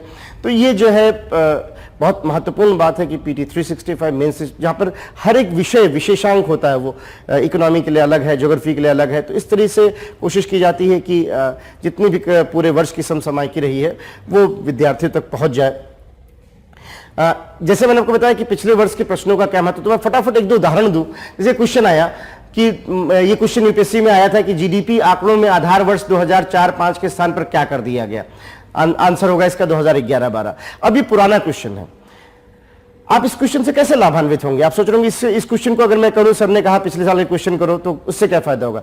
उससे फायदा ये होगा कि अभी जब आप न्यूज पढ़ोगे तो आपको न्यूज सुनाई पड़ेगी कि पिछले साल, हालांकि कोविड से पहले ही, एक मंत्रालय है जो ये सब काम करता है, मॉस्पाई, जिसको आप बोलते हो सांख्यिकी एवं कार्यक्रम क्रियान्वयन मंत्रालय। उस मंत्रालय ने, उसके अंतर्गत एक समिति होती है SNA, system of national accounting, जो अंतर्राष्ट्रीय मानकों के संयुक्त राष्ट्र के अंतर्गत है। तो उस समिति ने एक जो है एक अनुशंसा की थी माननीय जो है संसद को, सांसदों के सामने, कि हम आधार वर्ष को बदल रहे हैं। हालांकि कोविड के बाद वो थोड़ी स्थिति ठीक नहीं रही है, तो अब देखना होगा क्या करना है। लेकिन अब मान लीजिए ये न्यूज आपने पहले क्वेश्चन सॉल्व किया होता, अगर आपने क्वेश्चन सॉल्व किया, जैसे ही न्यूज आएगी आप तुरंत अलर्ट हो जाओगे, देखो ये तो क्वेश्चन आया हुआ है, मुझे इसको रेखांकित करना है कि हाँ ये जो है। अब ये जो आप रेखांकित करोगे ना, ये जेन्युइन होगा। आप दो तरह से रेखांकित करते हो कि आपका दिमाग में चल कुछ और, आप रेखांकित किए जा रहे हो, उसके बाद दोबारा देख रहे हो 10 दिन बाद तो हंसी आ रही कि मैंने अंडरलाइन भी किया, ध्यान भी नहीं है। चूंकि आपने पहले देखा है कि इस तरह क्वेश्चन आए हैं, तो आप तुरंत एकदम से अंडरलाइन करते हो, हाँ ये काम की खबर है, इसको जो है मुझे जरूर देखना चाहिए। आप उसको रेखांकित करते हो, उसका नोट्स बनाते हो। या मान लीजिए एक दूसरी खबर, जैसे मैं इस प्रश्न को दिखाने का उद्देश्य है कि ताकि आप उस खबर से जोड़ पाएं।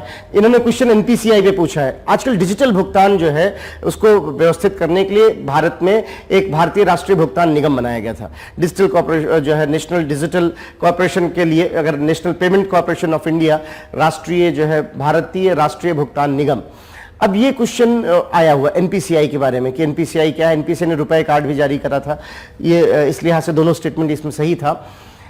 अब अगर आप ये खबर, आपने क्वेश्चन सॉल्व किया है, तो जिसने भी क्वेश्चन सॉल्व किया है, अभी अप्रैल में जब वो न्यूज आएगी, पीछे आरबीआई ने एक काम कहा है कि एनपीसीआई पे बहुत ज्यादा बोझ बढ़ गया है, क्योंकि इस बीच कोविड के दौरान यूपीआई ट्रांजैक्शंस बहुत हुए हैं, हमारा ऑनलाइन ट्रांजैक्शन बहुत तेजी से बढ़ रहा है। तो एक खतरा भी है ना कि एक ही संस्थान है, कहीं कुछ भी गड़बड़ हुआ तो बहुत दिक्कत हो सकती है। तो आरबीआई ने कहा है एनपीसीआई जैसा ही एक और संस्थान हम लाएंगे, और इसके लिए 3 कोई कंपनियां साथ में आके, जो कोई कंपनी का मालिक होता है, जिसने कंपनी शुरू की होती है, उनको कहते हैं प्रमोटर। तो कोई 3 प्रमोटर साथ में आके ये काम कर सकते हैं। अभी एसबीआई ने दिलचस्पी दिखाई है, अमेजन भी कह रहा है कि हम भी अगर अनुमति दी जाएगी तो उसमें हिस्सेदारी ले सकते हैं। इसके अलावा जो है कोटक महिंद्रा इंटरेस्टेड दिख रहे हैं। तो मेरे ख्याल से अप्रैल के दूसरे हफ्ते में आपको न्यूज मिलेगी कि एनपीसीआई के तर्ज पर एक नया ये बन गया है। अब जिसने क्वेश्चन सॉल्व किया है उसको उस न्यूज में मजा आएगा। यही लाभ होता है पिछले वर्ष के क्वेश्चन सॉल्व करने का, कि आपने जब उस क्वेश्चन को पहले सॉल्व कर लिया है तो आपने तर्क समझ लिया है। अब उससे संबंधित जब खबर आप पढ़ोगे तो आपको मजा आएगा कि अच्छा ये बात थी, उसमें 500 करोड़ रुपए चाहिए, ऐसा आरबीआई की गाइडलाइन है, उसमें ये होना चाहिए, इत्यादि इत्यादि। या आपने पहले पीछे पढ़ा है, क्वेश्चन आया था कि लघु वित्त बैंक के लिए निम्न उस विचार करिए। तो लघु वित्त बैंक में ये कहा गया कि भाई इतना 100 करोड़ होना चाहिए। पहले 100 करोड़ कहा गया था, फिर बाद में 200 करोड़ किया गया कि 100 करोड़ होना चाहिए, प्रमोटर का इतना हिस्सा होना चाहिए, इतने वर्ष का अनुभव होना चाहिए। अभी खबर आई कि आरबीआई ने उसको बढ़ा के 300 करोड़ करने की बात की। तो अब आप इस खबर को एंजॉय कर पाओगे और ये फिर आपके काम आएगा इम्तिहान में। तो पिछले वर्ष से क्वेश्चन करने का ये तर्क है कि आपको क्वेश्चन क्यों करने चाहिए।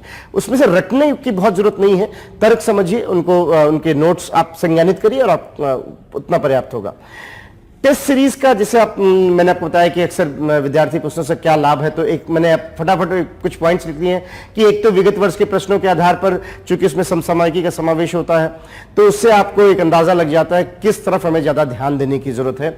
इसके अलावा जो है जो प्रारंभिक परीक्षा का टेस्ट सीरीज है, मुख्य परीक्षा का टेस्ट सीरीज है, तो आपको चीजें रिवाइज भी हो सकता है, चीज प्रीलिम्स में ना पूछी जाए, मेन से पूछ ली जाए, तो एक रिवीजन भी आपका 2-3 बार हो चुका होता है।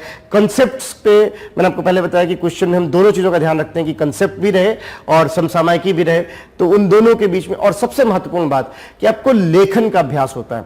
ऐसे भी विद्यार्थी मिले जिनको जो विषय आता था, पर उन्होंने बहुत व्यवहारिक चिंता बताई कि सर हम इम्तिहान में जब लिख रहे थे तो 7 मिनट में इतनी सारी बातें कैसे लिखी जाए, हमें समझ में नहीं आया और चीजें जानते हुए भी छूटी हैं। यहां पर हम लोग वो कोशिश करते हैं कि जब आप उसको लिख रहे होते हो, आप में क्या गलतियां, उसको कैसे सुधारा जा सकता था और व्यवस्थित कैसे कर सकते थे, इसके बारे में जो आपको जानकारी दी जाती है, तो आपके लिए फिर वो मेंस में इम्तिहान लिखना एक पुनरावृत्ति जैसा होता है, क्योंकि आप ऑलरेडी ऐसे बहुत सारे इम्तिहान लिख चुके होते हो। इसलिए इस जो है इसका दोहरा लाभ है।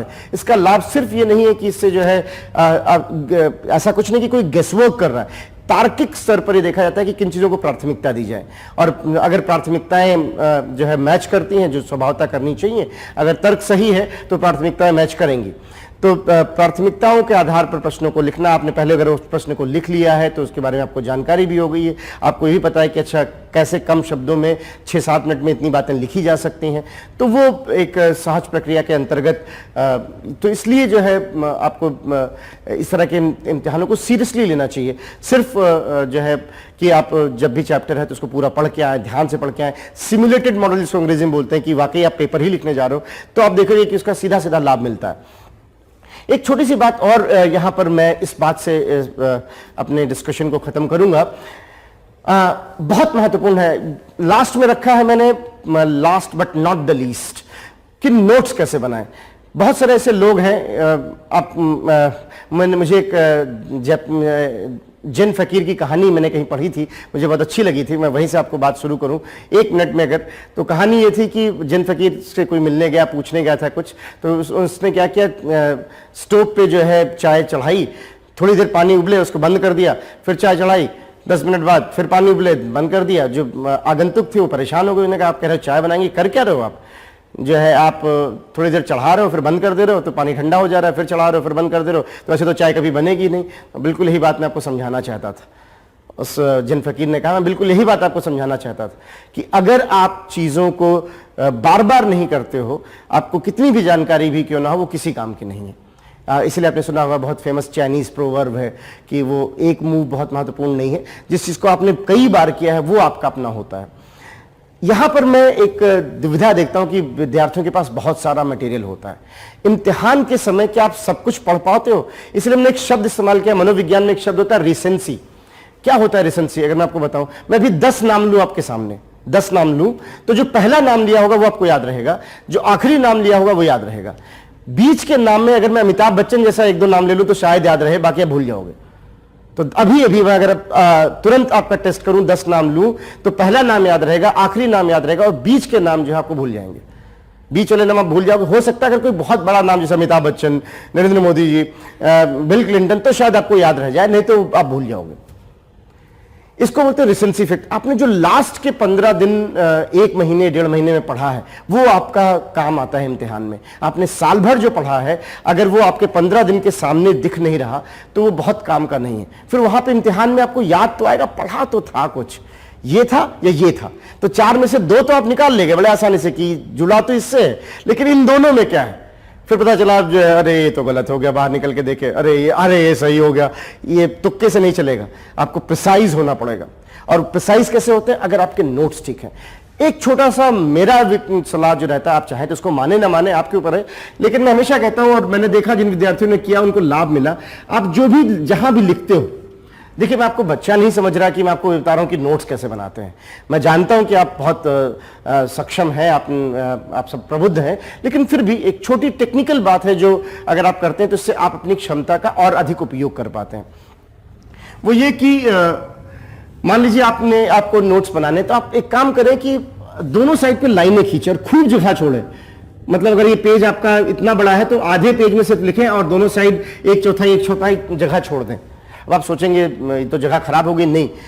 मान लीजिए मैं आज भी इतने वर्ष बाद मेरे अपने नोट्स देखोगे तो मैं ऐसे ही बनाता हूं, और उसमें जो भी, अब मान लीजिए कि मैंने यहां पर आपने कुछ बजट के बारे में लिखा है कि बजट में ये है, बजट की बातें हैं। अब कल आप कोई करंट अफेयर्स पढ़ रहे हो, आपको बजट के बारे में कुछ नया पता चला, कुछ कहीं अच्छा मिल गया मजेदार, आप तुरंत क्या करें, इसी चैप्टर पे जाके यहां पर आप लिख लें। ये हेडिंग आप यहां बना लीजिए समसामयिकी कि फला दिन न्यूज़पेपर में ये खबर आई थी, मोटा मोटा। अच्छा, चूंकि आपके पास जगह कम है तो आपके अंदर स्वभावतः एक प्रवृत्ति आएगी मुख्य बातों को लिखने की, और ये मुख्य बातों को लिखने की प्रवृत्ति आपको आगे काम आएगी। धीरे धीरे एक मजेदार बात होगी, किसी एक दिन आप देखेंगे कि जगह कम पड़ रही तो आप फोटो बना रहे हो कि यार ऐसे लिख दें ताकि सारी बातें हो जाए। इम्तिहान में आपको विद्यार्थी कहते मिलेंगे कि पाई डायग्राम बनाओ, ये बनाओ। कम जगह में ये बात कहने का बड़ा अच्छा तरीका है। तो यहां से ये मैं थोड़ा चाहता हूं, इससे आपके अंदर एक अनुशासन आएगा कि कैसे कम शब्दों में मुख्य शब्दों को वहां लिखा जाए।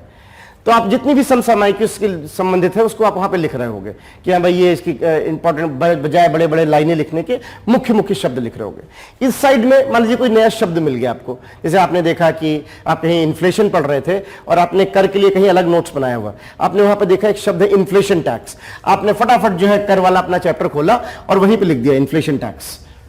तो ये बाएं साइड पे रखिए, कोई नया शब्द मिल जाए, कोई नई टर्मिनोलॉजी मिल जाए या कोई नया बढ़िया स्टेटमेंट मिल जाए, कोई अच्छी सोच, तो आप उसको यहां लिख लीजिए, करंट अफेयर्स यहां लिख लीजिए।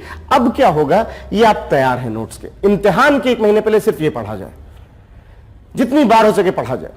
कई विद्यार्थी क्या करते हैं, एक ये भी तरीका है, मैं वो भी आप कर सकते हो कि वो राइट हैंड पे साइड पे लिखते हैं, लेफ्ट हैंड खाली छोड़ रहे होते हैं। किससे जुड़ा हो, आपके ऊपर, आप जैसे भी करना चाहें। मैं इस तरह को ज्यादा बेहतर मानता हूं कि सामने दिख रहा होता है तो जो है।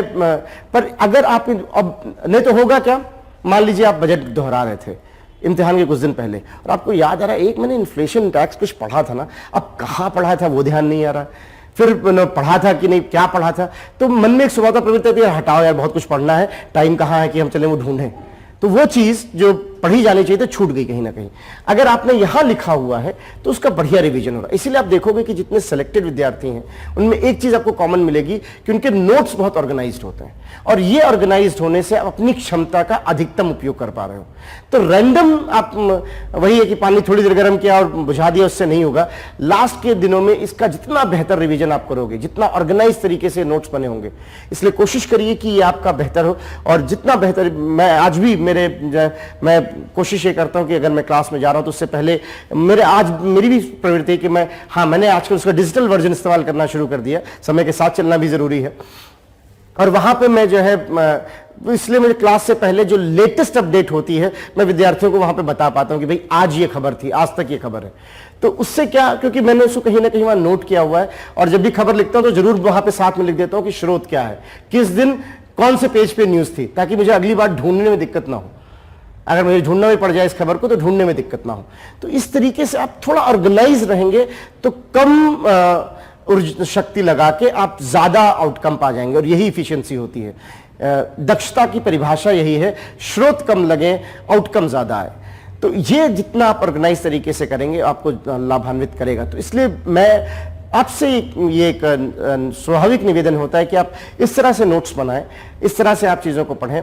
क्लासरूम में जो आपको बताया जाता है उसको आप एक मुख्य धारा में नोट्स की तरह देख लें, फिर अगर कुछ और समसामयिकी आती है उसको जोड़ लीजिए, कुछ शब्द मिल गया उसको जोड़ लीजिए। अब आप पूरी तरह से तैयार हैं, क्योंकि आपको क्लास में पहले से बहुत सारी चीज़ें बताई जा चुकी हैं, वो यहाँ पे आपकी मुख्य धारा में लिखी ही हुई हैं।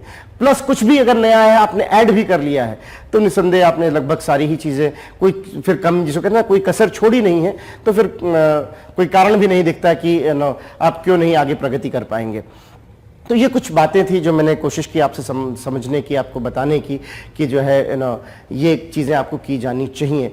बहुत ज़्यादा आप ये मत सोचिए कि हम ज्ञान को इकट्ठा कर लें उससे लाभ होने वाला है। आपको पहले तो स्पष्टता बहुत ज़रूरी है कि थॉट्स आपके क्लियर होने चाहिए, और जितना थॉट्स क्लियर होता है उतना आप उस विषय में दिलचस्पी भी बढ़ाते हो, और उतना ही आप देखते हो कि आप उसका उपयोग भी कर पा रहे हो तो उससे लाभान्वित भी होते हो। गलतियां फिर वहां नहीं होती कि दो ऑप्शन में समझ में नहीं आ रहा है कि कौन सा सही है। जैसा मैंने आपको शुरू में कहा था, मैं फिर उसी बात पे कहता हूं कि प्रश्नों का स्वभाव सरल से जो है मध्यम कैटेगरी में होता है। ऐसे अगर आप शब्दावली बनाते चल रहे हो, एक जहां पर एकत्रित है न्यूज़, तो आप, और करंट अफेयर्स में आपने कुछ पढ़ा मैगजीन में, उसको यहाँ ऐड कर लिया है, तो आप देखेंगे कि आपके नोट्स बहुत कायदे से व्यवस्थित हैं और अब आप इम्तिहान के लिए तैयार हो जाते हो इस तरह से। तो ये एक छोटी सी बात मैं यहाँ करना चाहता था। जितनी भी मैंने, आई होप कि मैंने आपके समय का पूरा सदुपयोग किया, आपको बताया कि जो है कैसे कैसे आप इकोनॉमिक्स में क्या ध्यान रखें। तो एनसीईआरटी जरूर पढ़िए, करंट अफेयर्स की मैगजीन है, पॉडकास्ट है, उसको सुनिए, न्यूज़पेपर पढ़िए, और अगर न्यूज़पेपर किसी कारण से उस दिन नहीं पढ़ रहे हैं तो पॉडकास्ट जरूर सुनिए। ये जो है उससे आप देखेंगे कि आप सीधे सीधे लाभान्वित हो रहे हैं। तो आपको इम्तिहान के लिए शुभकामनाओं के साथ मैं यहीं पे समाप्त करता हूँ। Thank you.